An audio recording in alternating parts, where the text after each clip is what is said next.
আপনার স্বামী আপনাকে বলছেন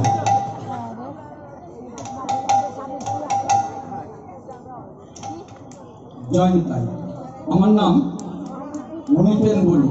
আমি মৃদঙ্গের কিছু জানি না, দু একটি বাণী শোনাচ্ছি।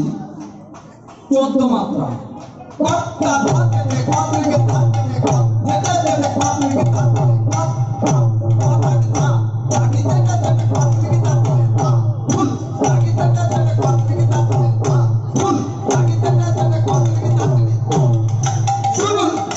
মৃদঙ্গ কোনো বাদ্যযন্ত্র নয়, ইহা নিত্য ব্রহ্মস্বরূপ। মৃদঙ্গ বলছে তার ঝন ঝন ঝাঙ্কৃত